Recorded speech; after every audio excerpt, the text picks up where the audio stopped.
வாழ்த்துக்கள் CM sir. Tamil Nadu முதலமைச்சராக பதவியேற்று கொண்ட சிஎம் விஜய் அவர்களுக்கு என்னுடைய அன்பான வாழ்த்துக்கள். சுமார் 1.5 கோடி மக்கள் அவருக்கு வாக்களித்த 1.5 கோடி மக்களுடைய உள்ளங்களில் இன்றைக்கி சர்க்கரை பொங்கல் பொங்கி வழிஞ்சிருக்கும். ஒரு அப்பேற்பட்ட ஒரு நாளாக இன்றைக்கி இருந்துச்சு. ஒரு கமர்ஷியல் படம், ஒரு கமர்ஷியல் மசாலா படத்தை பார்த்த ஒரு சந்தோஷத்தோடு நான் உட்காந்துருக்கேன்.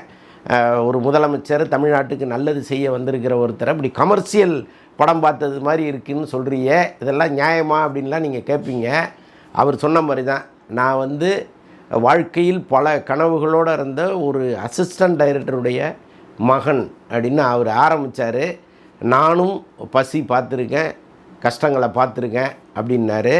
அப்படிப்பட்ட ஒருவர் இன்றைக்கி அப்படி கோட்டு சூட்டோடு அந்த முதலமைச்சர் பதவி ஏற்றுக்கொள்கிற அந்த பீரியட் இருக்குல்ல, இங்கே ஆரம்பித்து இங்கே தொடர்கிற அந்த பீரியட், முடிகிற பீரியட் நான் சொல்ல மாட்டேன், இங்கே ஆரம்பித்து இங்கிருந்து தொடரப்போகிற இன்னொரு அத்தியாயம். இதை நீங்கள் பார்த்தீங்கன்னா ஒரு சினிமா மாதிரி இருக்குது. இது வெறும் சினிமா அப்படின்னு கடந்து போயிட முடியாது. ஒரு லட்சியத்தை குறிக்கோளாக கொண்ட யாராக இருந்தாலும் அந்த லட்சியத்தை அடையலாம் அப்படிங்கிறதுக்கான ஒரு ஃபார்முலா இது. இதை சும்மா ஒரு நாள் இரவில் அவர் அடையல, ஒரு நாள் பகலில் குட்டிக்கரணம் போட்டெல்லாம் அங்கே வந்துடல. அதற்கான அவருடைய முயற்சி, உழைப்பு, அவமானங்கள், அவரை ரொம்ப அதிக காயப்படுத்தினது இந்த சோசியல் மீடியாவில் கும்பலாக கூட்டமாக அப்படியே அந்த ராட்சத வாய்களோடு அந்த கூட்டம் எவ்வளவு அசிங்கப்படுத்தியிருக்கு. தற்குறி, முட்டாள், அறிவு கட்டவன், என்னென்னவோ சொன்னாங்க. இன்றைக்கி வரைக்கும் சொல்கிறாங்க. இன்றைக்கி கூட பார்க்குறேன் காலையில் சோசியல் மீடியாவில் அவ்வளவு அலட்சியம், அவ்வளவு எகத்தாளம் எல்லாருக்கும் சேர்த்து இன்றைக்கி அங்கே உட்காந்துருக்கிறாரு. அவமானங்களை புறந்தள்ளுங்கள் அப்படின்னு தான் விஜயினுடைய வாழ்க்கை நமக்கு கற்றுக் கொடுக்குற பாடம்.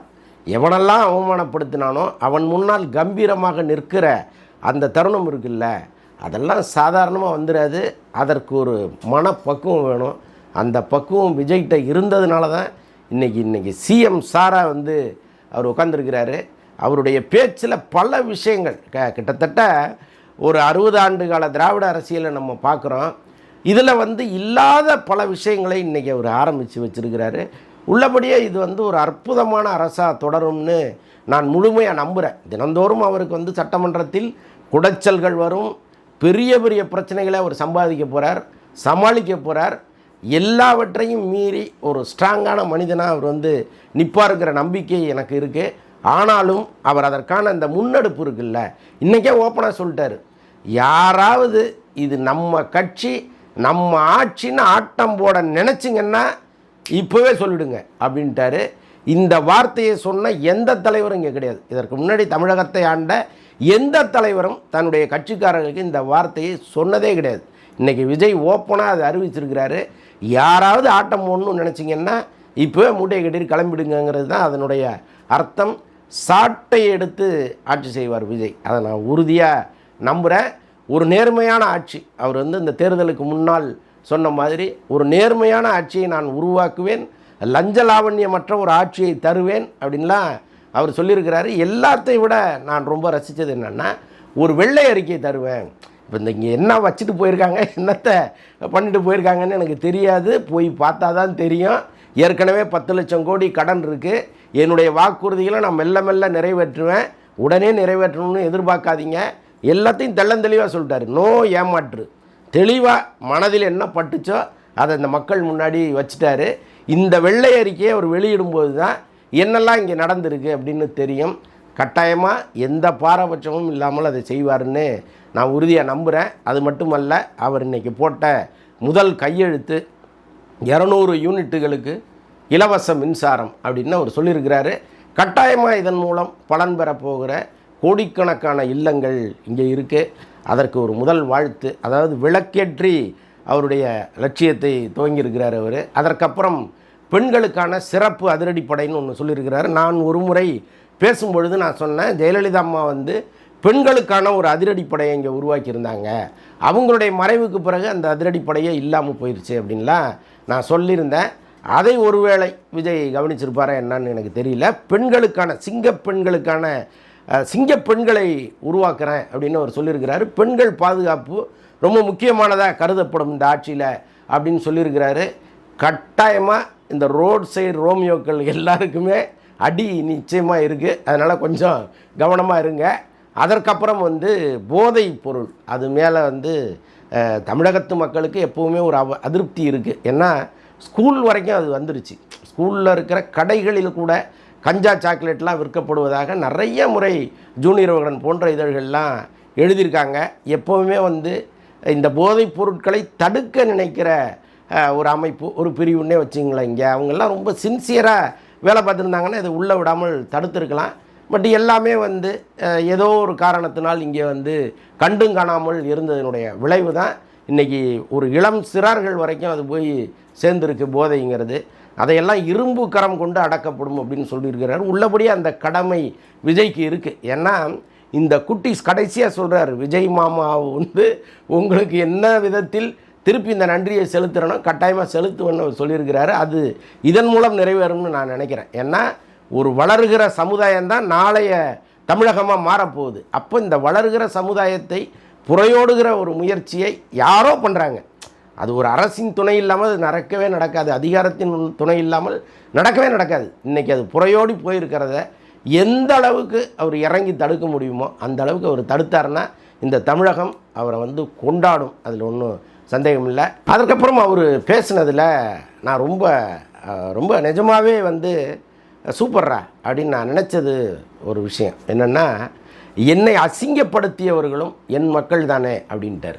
அதாவது இங்கே நீங்கள் உங்களுக்கு தெரியும், யூடியூப்பில் உட்காந்து எவனெல்லாம் எவ்வளவு கேவலமாக அவரை பேசினா அப்படிங்கிறத நம்ம பார்த்தோம்.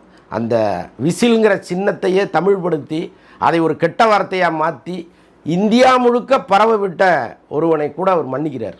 அது அவங்கள மேலெல்லாம் நான் பெருசாக நடவடிக்கை எடுக்க மாட்டேன், பழி வாங்குகிற எண்ணம் இல்லைங்கிறத ரொம்ப நாகரிகமாக சொல்லியிருக்கிறாரு. முக்கியமாக அந்த ஒரு கட்சியை சேர்ந்தவர்கள் விஜயை அடித்த அடி இருக்குல்ல, அது திமுக கூட செய்யலை. அவ்வளவு கேவலமாக விஜயை சித்தரித்தவர்களை கூட அவர் மன்னிக்க தயாராக இருக்கார். அதுதான் நீங்கள் புரிஞ்சுக்கணும். இதற்கப்புறமும் கூட அவரை அசிங்கப்படுத்துறதை தயவுசெய்து நிறுத்துங்க. அவர் கேட்ட மாதிரி கொஞ்ச காலம் எனக்கு டைம் கொடுங்கன்னு கேட்குறாரு. அந்த கொஞ்ச காலத்திற்காவது கொஞ்சம் அமைதியாக இருங்க. இன்றைக்கே ஆரம்பிச்சிட்டாங்க, என்னென்னவோ பேச ஆரம்பிச்சிட்டாங்க. முக்கியமாக இன்றைக்கி அந்த தமிழ்த்தாய் வாழ்த்து விஷயத்தை முதல்ல கையில் எடுத்துட்டாங்க. என்னென்னா இப்போ வந்தே மாதரத்தில் ஆரம்பித்து ஜனகணமன பாடி அதற்கப்புறம் தமிழ்த்தாய் வாழ்த்தில் அந்த விழா துவங்குச்சு. இது மரபே கிடையாது நமக்கு, இதை எப்படி விஜய் அனுமதிக்கலாம் அப்படின்னு பல பேர் கேட்குறாங்க. அதில் ஒரு நியாயம் இருக்குது. அதை நம்ம நியாயமற்றதுன்னு நம்ம சொல்ல முடியாது. ஆனால் இதுதான் முதல் நிகழ்ச்சி. இந்த முதல் நிகழ்ச்சியிலேயே சண்டை போட்டு துவங்கணுமாங்கிறது ஒன்று இருக்குது. இது முடியவே முடியாதுன்னெலாம் சொல்லக்கூடிய நிலைமையில் இன்றைக்கி அவர் இல்லை. எப்படியாவது இங்கே உட்காந்து ஆகணுங்கிற ஒரு கட்டாயம் அவருக்கு வந்துடுச்சு. கடந்த நாம் அந்த ரிசல்ட் வந்ததுலேருந்து நேற்று வரைக்கும் ஒரு மணித்துளியும் அவ்வளவு திருப்பங்கள் நிறைந்ததாக இருந்தது. எனக்கு தெரிந்த இந்த தொலைக்காட்சிகள் அவங்க வரலாற்றிலே இவ்வளவு பிரேக்கிங் நியூஸை ஒரு நாளில் போட்டதே கிடையாது. அவ்வளவு பிரேக்கிங் நியூஸ், 5 நிமிஷத்துக்கு ஒரு பிரேக்கிங் நியூஸ். இவர் அங்கே போகிறாரு, அவர் இங்கே வராரு, இவரை பதுக்குனாங்க, இவரை கடத்தினாங்க, இவர் திருட்டுத்தனமாக ஏறி ஓடிட்டார், அங்கேருந்து ஒரு கும்பலை கொண்டு போய் பாண்டிச்சேரியில் வச்சாங்க, இங்கே ஒரு கூட்டத்தை கொண்டு வந்தாங்க, இந்த கட்சியும் ஒன்று சேரப்போகுது. 60 வருஷமாக சண்டை போட்ட 2 கட்சி, 60 வருஷமாக மண்டையை உடச்சிக்கிட்ட 2 கட்சி, 2 பேரும் ஒன்று சேர்றாங்க. ஒரு நடிகர் அதுக்குள்ளே போய் 2 பேரையும் பேச்சப் பண்ணார். எவ்வளவு போராட்டங்கள், எவ்வளவு விஷயங்கள் எல்லாத்தையும் இவர் கவனித்து அங்கே உட்காந்துக்கிட்டே மெல்ல மெல்ல மெல்ல மெல்ல நகர்த்தி இந்த இடத்துல உட்கார்றதுக்கு அவர் பட்ட பாடு. உட்காந்துட்டார். உட்கார்ந்த உடனே ஒரு பஞ்சாயத்தை ஆரம்பிக்கணுமான்னு தான் அவர் அமைதியாக இருந்திருக்கிறாரு. கட்டாயமாக தமிழகத்தை பொறுத்தளவுக்கு எல்லா நிகழ்வுகளும் வந்தே மாதரத்தில் துவங்கப்படாதுங்கிற உத்தரவாதத்தை அவருக்கு பதிலாக நான் தர்றேன். கட்டாயமாக அது என்னென்ன ஒரு பரிசீலிப்பார். முதல் நாளே பஞ்சாயத்தை ஆரம்பிக்காதீங்க. கட்டாயமாக ஒரு நல்லாட்சி இங்கே நடக்கும். பல குற்றவாளிகள் வெளியில் வருவாங்க. நம்ம வெயிட் பண்ணி பார்க்கத்தான் போகிறோம். வாழ்க தமிழ்நாடு, வாழ்க விஜய்.